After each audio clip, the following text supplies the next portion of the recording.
Bienvenue sur Africa 24 dans cette nouvelle édition du Morning News. Voici les titres de l'actualité.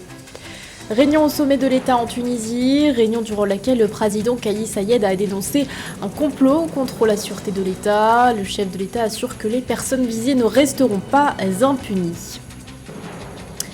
La promulgation au Cameroun de la loi des finances pour l'exercice 2023, le budget de l'État a été fixé à 6 345,1 milliards de francs CFA, une hausse de 4,4% par rapport à l'exercice 2022. Et puis comment développer l'économie du sport en Afrique à l'heure où elle ne représenterait que 0,5% du PIB du continent. Les acteurs de ce secteur se sont décidés à proposer aux jeunes des formations dans le domaine du marketing sportif. Les détails à suivre dans ce journal. Mais tout d'abord, l'ouverture ce 29 décembre au Mali du procès des 46 militaires ivoiriens arrêtés dans le pays. L'affaire est jugée par la cour d'appel de Bamako. Au départ, 49 soldats avaient été arrêtés le 10 juillet dernier dans la capitale. Ces militaires sont accusés par les autorités maliennes d'être des mercenaires. Pour le porte-parole du gouvernement de transition, le colonel Abdoulaye Maïga, leur objectif était, je cite, de briser la dynamique de la refondation et de la sécurisation du Mali, ainsi que du retour à l'ordre constitutionnel. Le mois suivant, ces soldats ont ensuite été inculpés pour tentative d'atteinte à la sûreté de l'État. Des accusations contestées par les autorités ivoiriennes qui affirment que ces militaires étaient venus en mission pour prêter main forte à la MINUSMA, la mission de l'ONU au Mali. Depuis, des tentatives de médiation ont été menées par le président togolais Faure Gnassingbé, tentatives qui ont notamment abouti à la libération en septembre dernier de 3 femmes pour des raisons humanitaires. Dans l'actualité également, certaines parties œuvrent à nuire aux institutions du pays. Ce sont les mots prononcés par le président tunisien Kais Saied qui a dénoncé un complot contre la sûreté de l'État. Une déclaration faite ce 28 décembre lors d'une réunion organisée en présence notamment du chef du gouvernement, Madame Najla Bouden, ou encore de la ministre de la Justice, Leïla Jeffal. Le chef de l'État, qui n'a pas nommé les personnes visées, assure qu'elles ne pourront échapper à la loi et que celle-ci doit être appliquée pour préserver l'État, ses institutions et son peuple. Des propos fermes qui font écho à l'enquête ouverte en novembre dernier par le ministère public.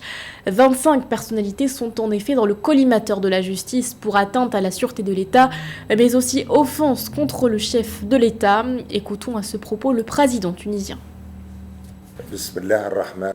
Ceux qui baignent jusqu'au cou dans la corruption et la trahison ne peuvent pas continuer à s'attaquer aux institutions de l'État et à ses symboles. Et quiconque porte atteinte à la sécurité intérieure et extérieure de l'État assumera sa responsabilité. Il n'y a pas de place pour ceux qui veulent remplacer l'État et ses institutions. Je veux rassurer les Tunisiens du fait que nous restons unis et solides et nous relevons tous les défis qui se présentent. Il n'y aura guère de retour en arrière. Notre souveraineté est une ligne rouge. Nous ne céderons pas notre souveraineté, pour laquelle des martyrs ont perdu la vie, même en partie. L'actualité, c'est aussi la prorogation du mandat de la Cour pénale spéciale pour une durée de 5 ans en Centrafrique. Un renouvellement acté ce 28 décembre par l'Assemblée nationale. Selon le ministre de la Justice, Arnaud Djoubaï Abazen, le prolongement de ce mandat marque la volonté du peuple centrafricain de continuer à mener à jamais la lutte contre l'impunité. Pour rappel, cette juridiction avait vu le jour en 2015 avec l'appui des Nations Unies, mais ce n'est qu'en 2018 que la CPS démarre ses premières enquêtes. Elle est composée de magistrats locaux et internationaux. Sa principale mission, enquêter sur les crimes de guerre et contre l'humanité perpétrés dans le pays depuis 2003. L'actualité nous emmène également au Sénégal, où les leaders de la coalition Yewwi Askan-Wi ont donné une conférence ce 28 décembre.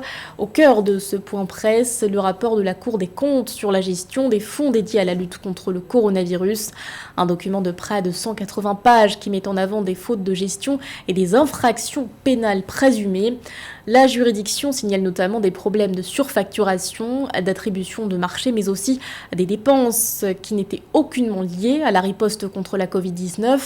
De quoi alimenter la colère de l'opposition et de la société civile. Durant sa prise de parole, le leader du PASTEF, Ousmane Sonko, a ouvertement critiqué le président Macky Sall, l'accusant d'être le garant de la mauvaise gouvernance. Il a par ailleurs interpellé la communauté internationale sur ces malversations. Un rassemblement de Yewi Eskanoui est d'ailleurs prévu ce 30 décembre pour dénoncer ces faits. Je vous propose de l'écouter.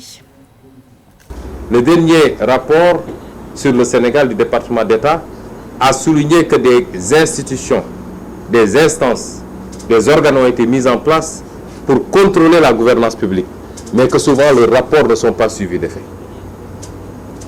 Je vous ai rappelé que dernièrement, la présidente sortante de l'OFNAC a dit que rien que l'OFNAC a aujourd'hui plus de 40 dossiers sur la table du procureur. 40 dossiers de détournement de deniers publics. C'est des dizaines, voire des centaines de milliards. Et c'est cet homme-là qui vient se présenter à vous comme étant un messie et vous faire croire qu'il peut violer encore la constitution du Sénégal pour se prévaloir d'une troisième candidature. Parce qu'il serait le seul à pouvoir vous garantir une collaboration. Je dis à ces bailleurs, ces partenaires, qu'ils gagneraient à mieux connaître le Sénégal. Le peuple sénégalais est un grand peuple mature, un peuple digne et fier et un peuple très attaché à sa démocratie. Et ce peuple tient au respect des règles parmi lesquelles la plus fondamentale, c'est sa constitution. Au Cameroun, le président Paul Biya a promulgué ce 27 décembre la loi de finances pour l'exercice 2023. Durant cette période, le budget de l'État a été fixé à 6 345,1 milliards de francs CFA. D'après les autorités, ce texte a été élaboré en fonction des projections macroéconomiques qui tablent sur une croissance de 4,2% contre 3,7% en 2022. Quant à l'inflation, elle devrait être maintenue à 3%. Eugène Schéma. En 2023, l'économie camerounaise devrait connaître une légère embellie par rapport à 2022, selon les projections de la loi de finances promulguée par le président de la République. Au niveau de l'inflation, le gouvernement s'attend à un taux autour de 3% contre 4,6% en 2022. Le Cameroun a décidé de maintenir les subventions au carburant qui ont coûté entre 700 et 800 milliards de francs CFA au trésor public en 2022, contre des projections initiales de 480 milliards à cause de la flambée des coûts des matières premières énergétiques dues au conflit russo-ukrainien. Lorsque la politique budgétaire de l'État peut apparaître comme un élément central de la maîtrise de l'inflation. Je pense essentiellement aux subventions. Plus nous subventionnons, plus nous-mêmes nous réduisons l'inflation. Je prends le cas du Cameroun. Comme vous le savez, nous sommes en train de subventionner jusqu'à présent le prix d'achat du carburant à la pompe, parce que nous savons qu'un relèvement du prix peut entraîner une dégradation en matière d'inflation. Ça veut donc dire que la politique budgétaire joue encore un rôle important. Selon la loi de finances, le produit intérieur brut du Cameroun devrait être meilleur en 2023, passant de 3,7% à 4,2%. Pour soutenir ces projets, l'État a fixé son budget à 6 345,1 milliards de francs CFA, soit 246,7 milliards de francs CFA de plus que le budget 2022. Les emprunts prévus par l'État représentent 1 598,3 milliards de francs CFA, soit 25,19% du budget total. Des ressources prévues pour les projets d'infrastructure, mais sur lesquels des institutions comme la Banque africaine de développement attirent l'attention. Selon la BAD, le taux d'endettement public du Cameroun est passé de 28,8% du PIB en 2015 à 46% en 2021. Pour le gouvernement, la dette est employée à des fins utiles. Un pays peut s'endetter, un pays peut voir son niveau de dette s'accroître, mais si sa production s'accroît plus que la dette, on ne va pas se plaindre qu'on s'est endetté. Et notamment si l'endettement permet effectivement de faire accroître la production. Parmi les mesures nouvelles de la loi de finances, on note entre autres le relèvement du coût du prix du timbre fiscal qui passe de 1 000 à 1 500 francs CFA, de nouveaux tarifs également applicables aux étrangers pour les cartes de séjour et de résidents, avec une augmentation comprise entre 15 000 francs CFA et 50 000 francs CFA selon le document désiré. Pour la région de l'extrême nord, victime des attaques du groupe terroriste Boko Haram depuis 2014, et des deux régions dites anglophones, le nord-ouest et le sud-ouest, en proie à une crise séparatiste depuis 2017, le gouvernement camerounais a retenu dans la loi de finances 2023 un compte d'affectation spéciale dédié à la reconstruction de ces trois régions. Le compte est doté d'une enveloppe de 15 milliards de francs CFA. Dans le reste de l'actualité, environ 30 000, c'est le nombre de personnes qui ont fui les violences en moins d'une semaine au Soudan du Sud. Des chiffres à divulguer ce 29 décembre par le Bureau de la coordination des affaires humanitaires de l'ONU. L'agence onusienne précise par ailleurs que ces heurts entre groupes armés qui ont débuté le 24 décembre ont contraint ces personnes à fuir dans la région administrative du Grand Pibor. Le 14 décembre dernier, Volker Turk, haut-commissaire des droits de l'homme de l'ONU, avait aussi alerté sur les violences entre milices armées. Violences qui ont causé la mort de plus de 100 personnes en 4 mois. Autre chiffre préoccupant, les Nations Unies estiment qu'en 2023, 9,4 millions de personnes auront besoin d'une assistance humanitaire dans le pays. En Afrique, l'économie du sport constitue un véritable levier de développement. Pourtant, elle ne représenterait que 0,5% du PIB du continent. Pour changer la donne, des acteurs de ce secteur ont décidé de proposer aux jeunes des formations en marketing sportif et en management du sport. Reportage de notre correspondante Marcel Kouassi.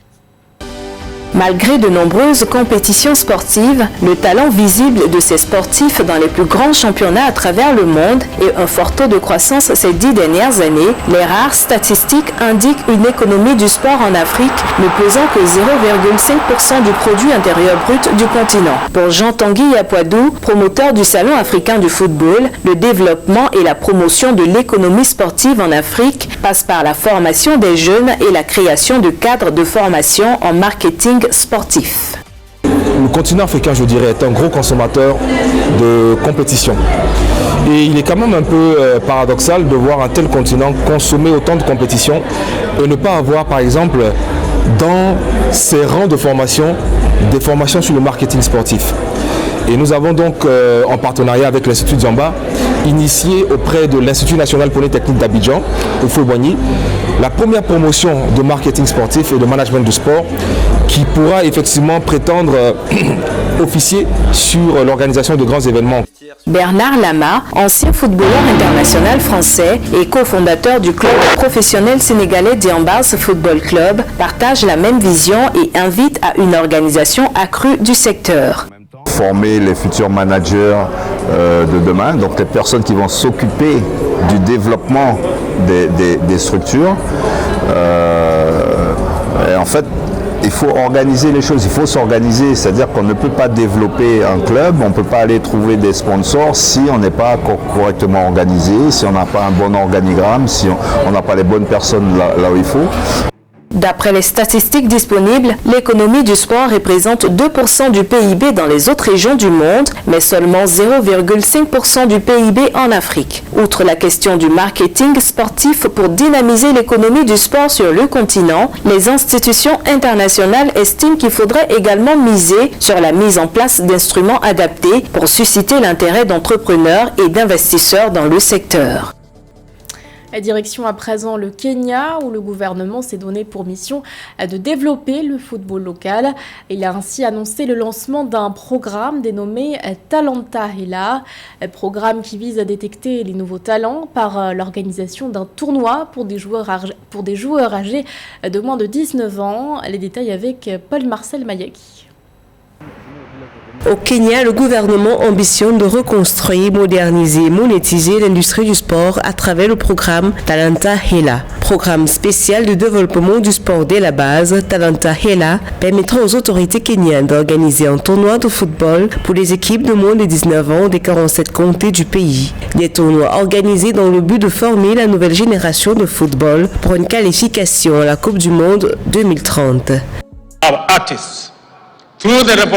Grâce au plan révolutionnaire Talanta Hela, nous reconstruirons et monétiserons notre industrie du sport et de la création. Dans le cadre de ce plan, j'ai accepté de défendre un programme de développement du football de base qui verra le gouvernement national travailler avec les gouvernements des comtés pour investir massivement dans le football des jeunes. Il s'agit de la première étape de notre Football Vision 2030 où nous visons à voir les Harambee Stars jouer à la Coupe du Monde 2030. Play at the 2030 World Cup. Le gouvernement kényan mise également sur l'espace numérique pour développer les talents sportifs. Ainsi, la plateforme du programme numérique Talanta Hela Portal permettra aux sportifs et autres créateurs de contenu de mieux partager leur contenu en ligne et favoriser ainsi l'identification des meilleurs talents au-delà du contact physique. Talanta Hela is going to be a digital platform where you do not need to be seen physically to be spotted.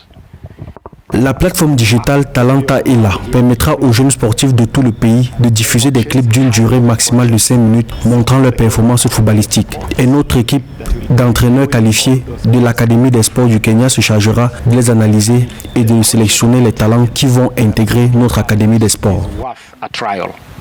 Then you'll be invited for Meru to come to the Academy of Sports. Lancé dans un vaste chantier de développement du sport, le gouvernement ambitionne de dynamiser son économie à travers le sport. Le Kenya envisage également d'accueillir la Coupe d'Afrique des Nations de football en 2030. Ce journal a été réalisé par l'ensemble de la rédaction. Merci de votre fidélité. L'actualité continue sur Africa 24.